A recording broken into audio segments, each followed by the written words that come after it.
it running? I ask your silence. If ever you're going to speak, please speak in English and related to the topic, Sister Micah. Please cooperate. What are they talking about? You are being announced here. If it's the subject, good. Okay? I don't want to be distracted because I want to be very fast. Okay. I do not have any video about Sino Ham. I've been looking for a video of Sino Ham. Sino Ham? Why don't you share it to me? What's the title?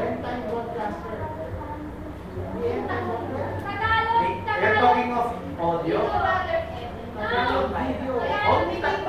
Tagalog video I have. The tipo ng kasalanan ni Ham. But I've been looking for an English video. I found none. It's been a long time that I talked about this maybe. Where? Find the video, okay? Look for it in endtimebroadcaster right now. Look for it. Search for it. Right now, I'd like to share my sharing with Tom Chica. You can find our sharing in forum of Endtime Message Filipino Ministers. So who are members there? I just joined. I hope others will join, okay? Although you can see our comments, make sure it's still centered. So, you know, because it's been a long time since Brother God showed this evidence, I almost forgot. I was so confident in telling others. I'm so confident in telling others that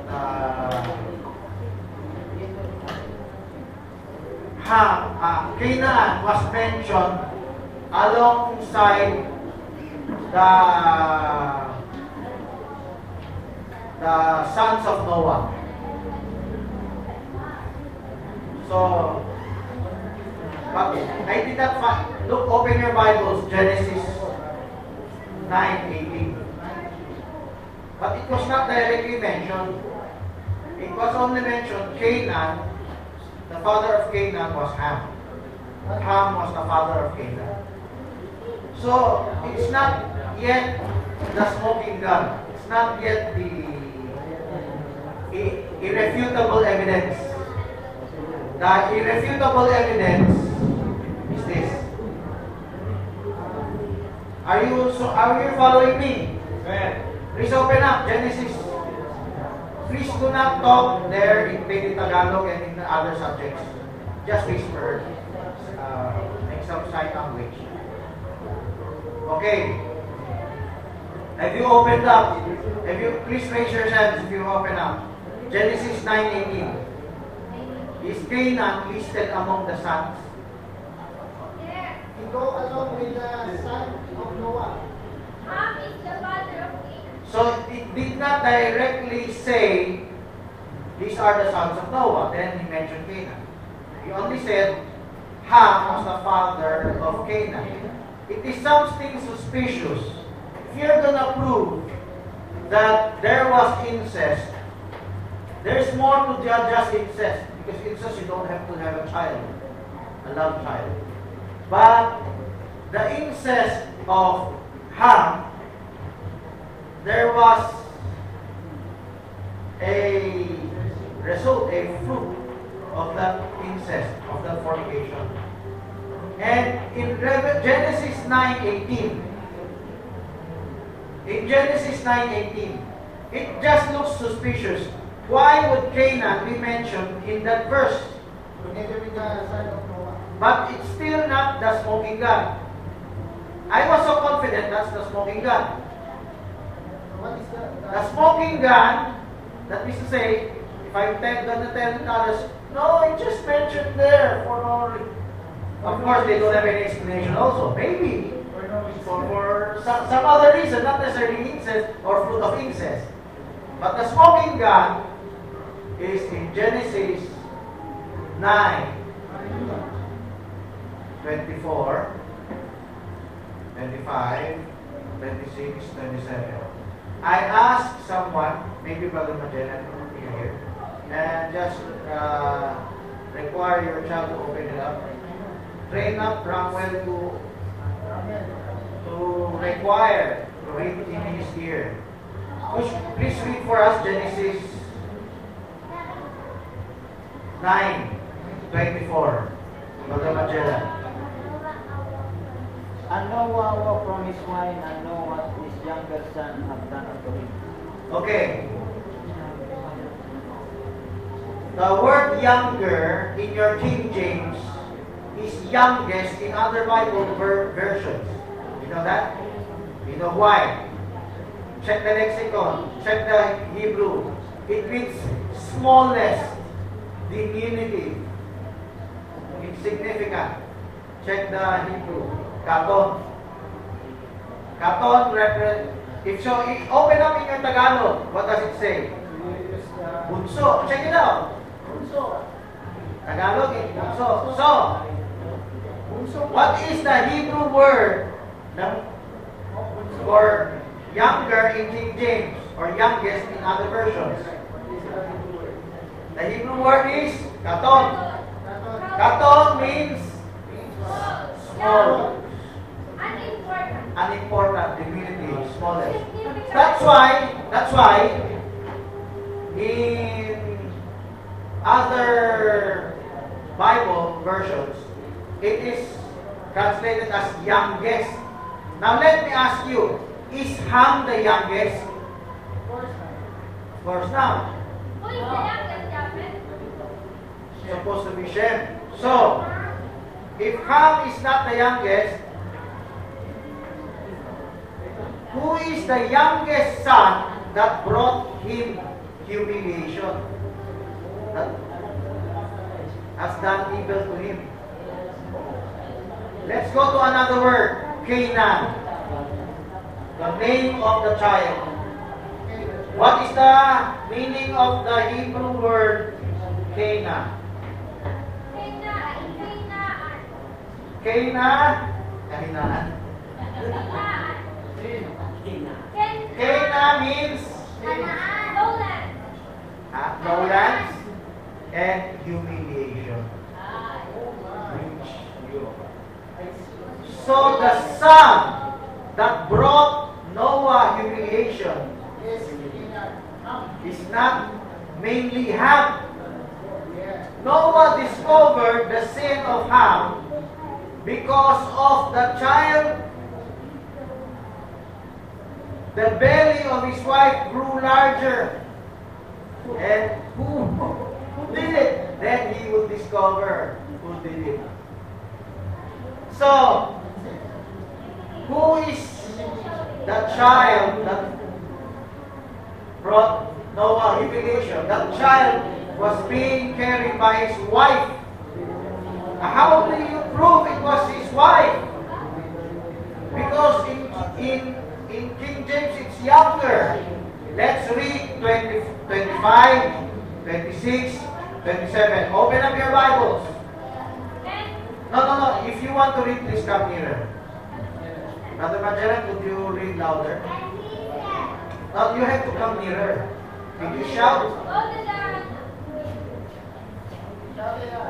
And he said, Curse be Canaan, a servant of servants, he shall be unto his brethren. Stop. 26. Who will Canaan be servant of? His brethren.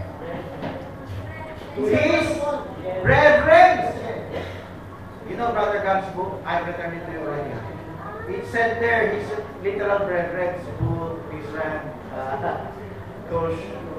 But who are his brethren? That God missed that part. I was looking for it if God saw that.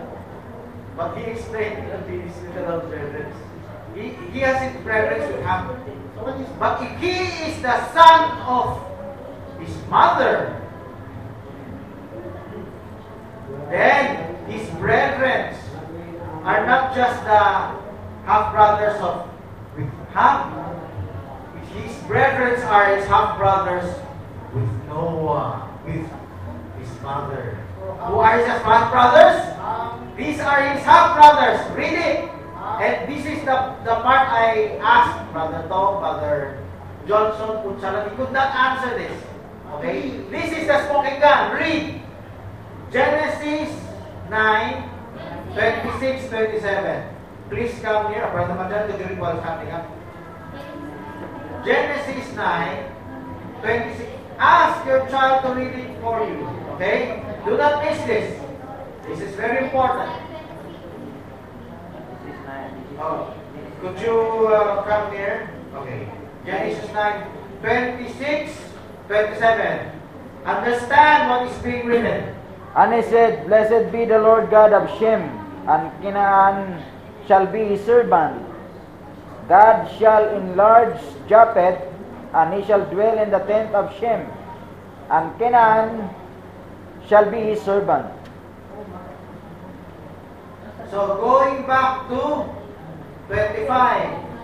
25. And he said, Curse be Canaan, a servant of servants shall he be unto his brethren. To his brethren. Who are his brethren that he will serve? Not the sinful lineage of Ham's other sons. His brethren are his uncles. Imagine, this is the scandal in the family. Scandal in the family. Why? There's a song, worldly song. Scandal in the family. But what is the scandal? The son, the last son, Bunso, the last son of Mrs. Noah is also her grandchild, also the son of Ham, A brother of Japheth. and the nephew of Japheth and Shem is also their brothers.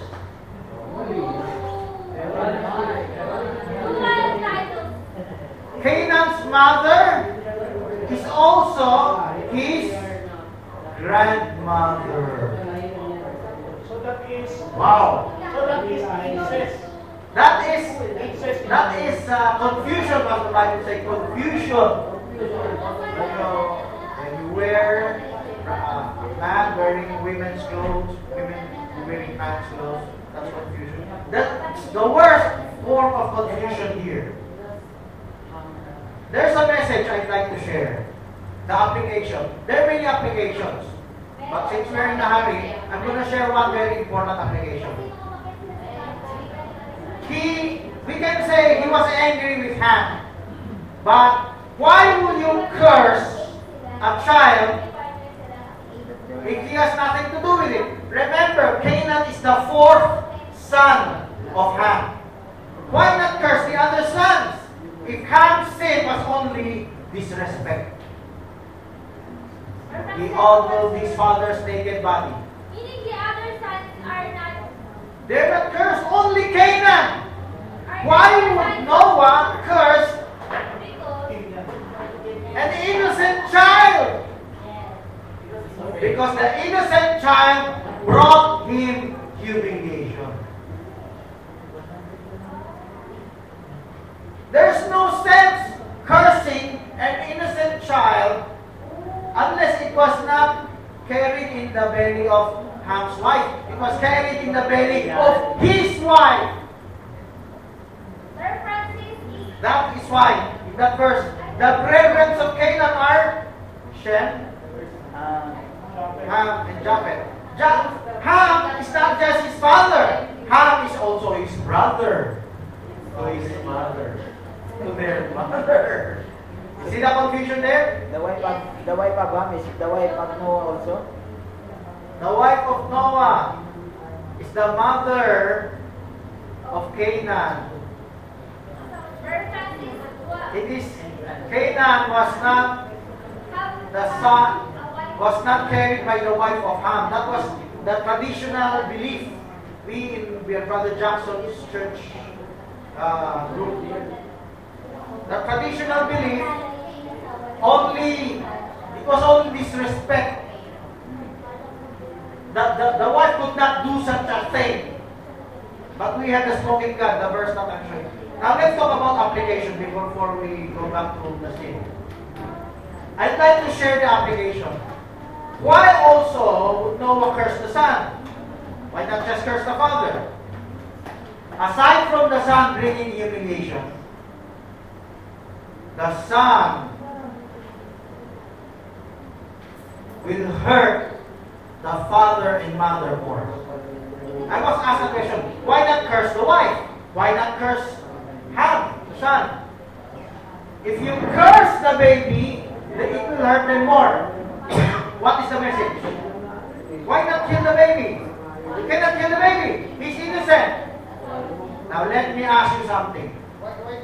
Do we have lessons in our families because of relaxation in training?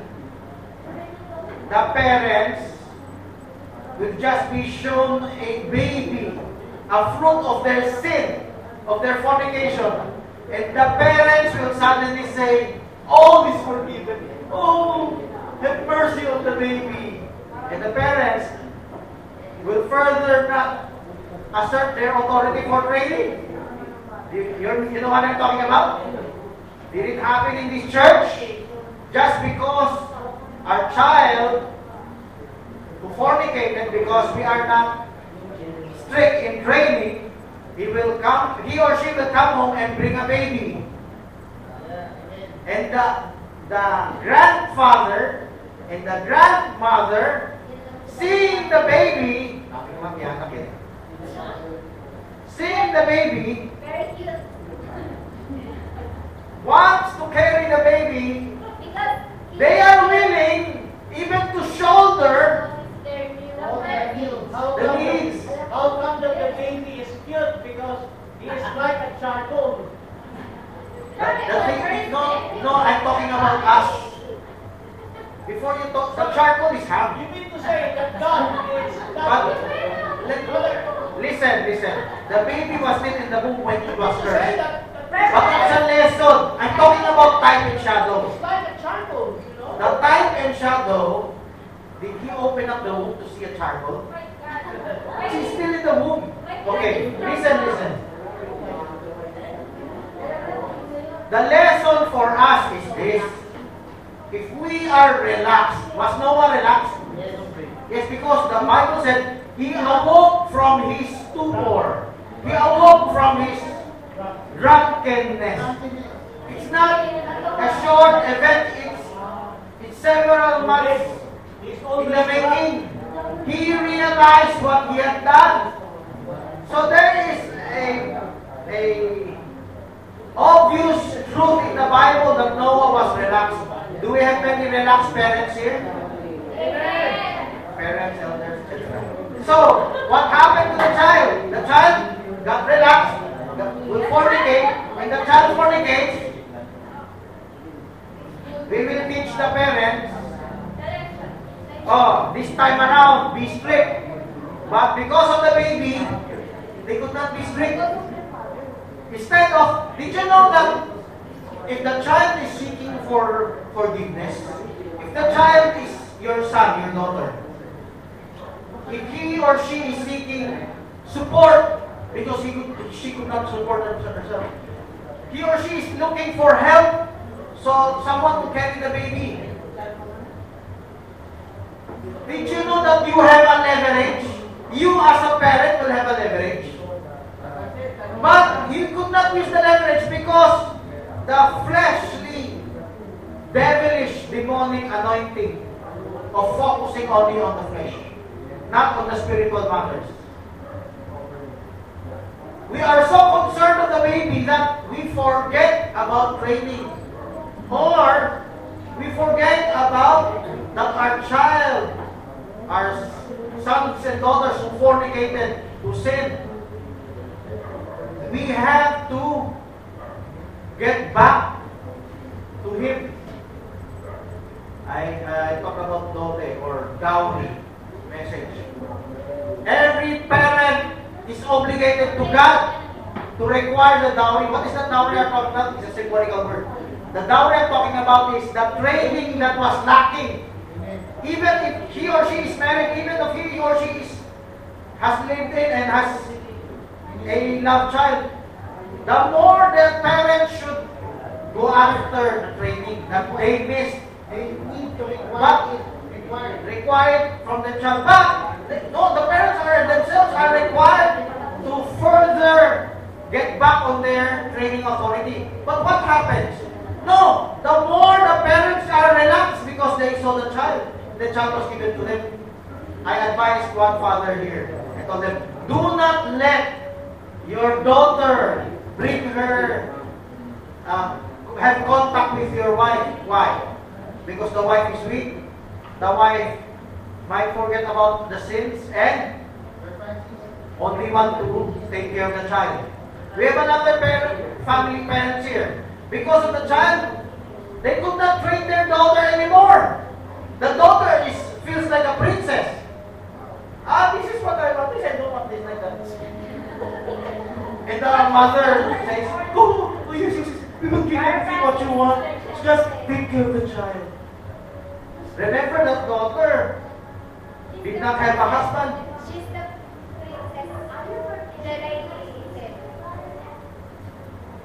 She is a princess by standards because the parents could not assert what is to be done because the parents are after the baby. Because the baby is cute.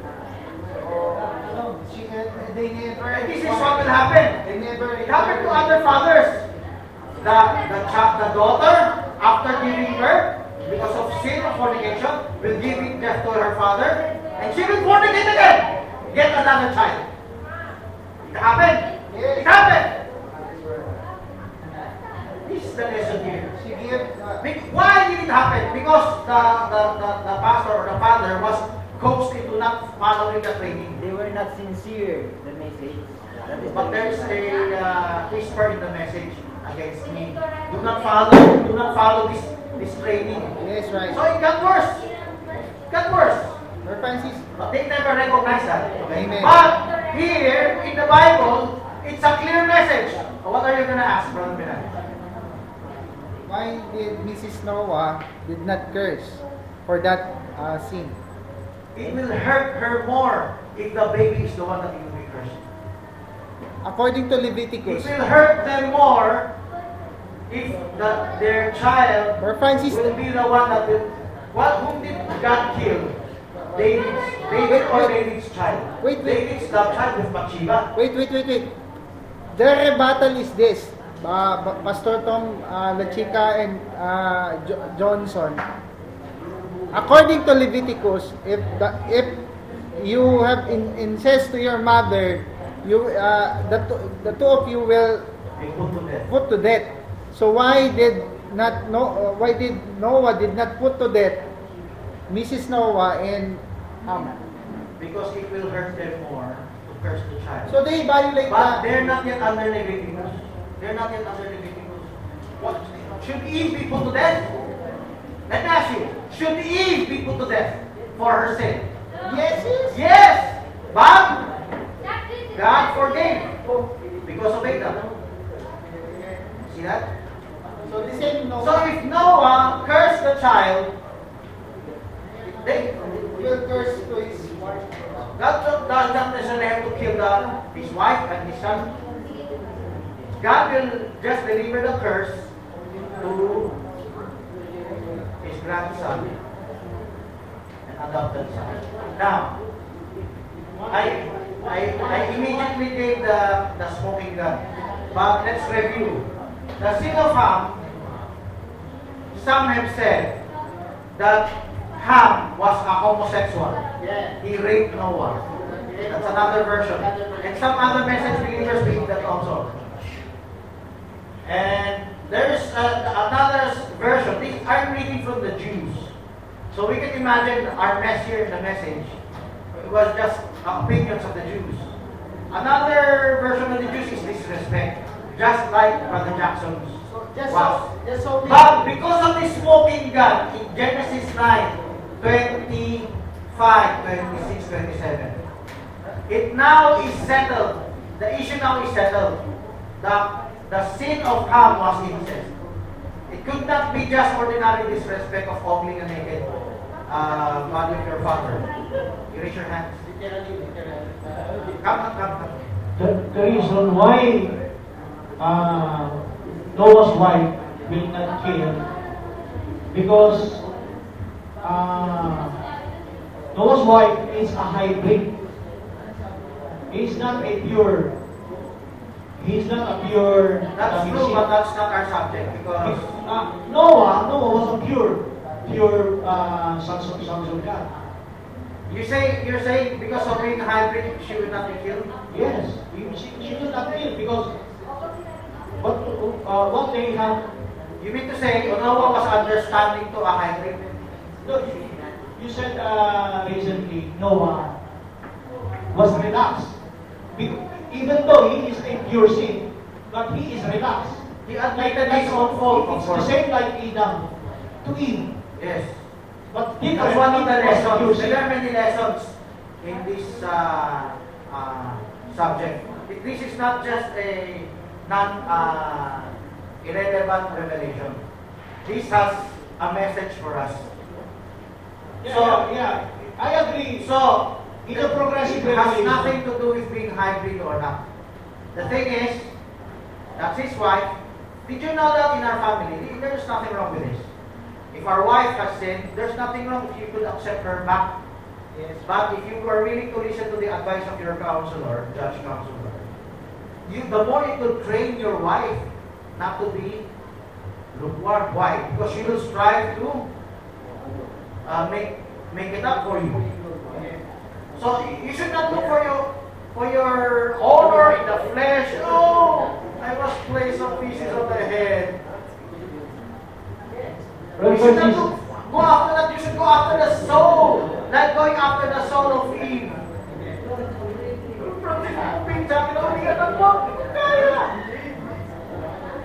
That's wonderful. Okay. Francis, because Noah's wife, they didn't know about the training. Only Noah. Because Noah was so pure, he knows about the training. But how about Mrs. Noah? Maybe his percentage of servancy. So let's not talk about that. Let's talk about review. The other evidences for incest was the terminology saw the nakedness. I told Brother Tom that I did not, or Brother Johnson. When Brother Gam used that evidence, I was not yet convinced. I told them, I was convinced by the scriptures. Only the scriptures convinced me. Not any of them. They could just show me evidence, but if it's not compelling, so I told him, why did you give up on Brother Jackson? No, I still respect Brother Jackson. But Brother Jackson, like Brother Branham, he's human, he can commit sin. Not everything is revealed. I asked him, did Brother Jackson already talk about Genesis 9 when he was refuting Brother God? No, he did not. I challenge him, look for a quote from Brother Jackson that he was refuting Genesis 9.